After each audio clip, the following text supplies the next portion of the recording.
पुढची बातमी नाशिकच्या भूमीतून पुन्हा एकदा लाल वादळ घोंगावू लागलंय। आपल्या प्रलंबित मागण्यांसाठी अखिल भारतीय किसान सभेचा ऐतिहासिक लॉंग मार्च मुंबईच्या दिशेने रवाना झालाय। माजी आमदार जेपी गावित यांच्या नेतृत्वाखाली हा विराट मोर्चा काढण्यात आलाय। नाशिक जिल्ह्यातील त्र्यंबकेश्वर, पेठ, कळवण, सुरगाणा, दिंडोरी तालुक्यातील हजारो आदिवासी शेतकरी पायी चालत मुंबईकडे मार्गस्थ झाले।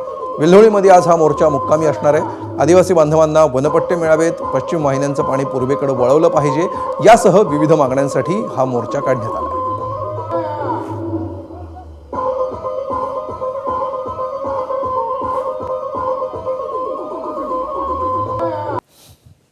आदिवासी बांधवांचा लॉंग मार्च अखेर नाशिकच्या बाहेर या ठिकाणी राजूर बहुला परिसरामध्ये पोहोचलेला आहे। आपण जर माझ्या मागे बघू शकतो तर या ठिकाणी मोठ्या संख्येने हे सगळे आदिवासी बांधव आपल्या मागण्या घेऊन मुंबईच्या दिशेने रवाना झालेले आहे।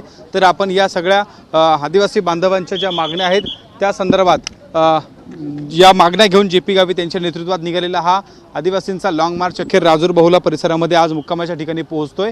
त्यांची राहण्याची, खाण्यापिण्याची ही व्यवस्था या मोकळ्या मैदानावर करण्यात आलेली आहे।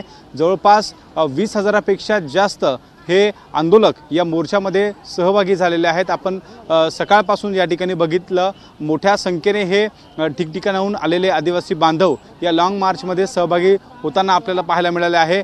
त्यांच्या ज्या मागण्या आहेत, खरं तर अनेक दिवसांपासून या आदिवासी शेतकरी कष्टकऱ्यांच्या ज्या मागण्या आहेत त्या प्रलंबित आहेत। यासाठी सरकारकडे पुन्हा एकदा या मागण्या घेऊन आता हे आदिवासी बांधव मुंबईच्या दिशेने रवाना होत आहे। सरकारच्या माध्यमातून कोणतेही प्रतिनिधी अद्यापपर्यंत त्यांच्या संपर्कात नाही आहे, कोणी चर्चेसाठी तयार नाही आहे। मात्र चर्चा करण्यासाठी हे सगळे आंदोलक त्या ठिकाणी तयार आहे, मात्र सरकारकडनं कोणतीही चर्चा त्या ठिकाणी होत नाही आहे। मात्र उद्यापर्यंत या ठिकाणी चर्चेसाठी मंत्री गिरीश महाजन असतील किंवा मंत्री नरहरी झिरवळ असतील हे या ठिकाणी येण्याची शक्यता आंदोलकांकडनं व्यक्त केली जाते। मात्र जर चर्चा झाली नाही तर पुन्हा एकदा मुंबईच्या दिशेने जाण्याचा निर्णय या आंदोलकांनी घेतलेला आहे। त्यामुळे आजचा रात्रीचा जो मुक्काम आहे तो राजूर बहुला या ठिकाणी होणार आहे आणि पुन्हा एकदा सकाळी हे सगळे आदिवासी बांधव आपल्या मागण्या घेऊन मुंबईच्या दिशेने रवाना होतील।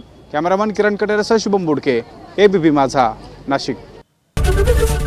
एबीपी माझा, उघडा डोळे बघा नीट।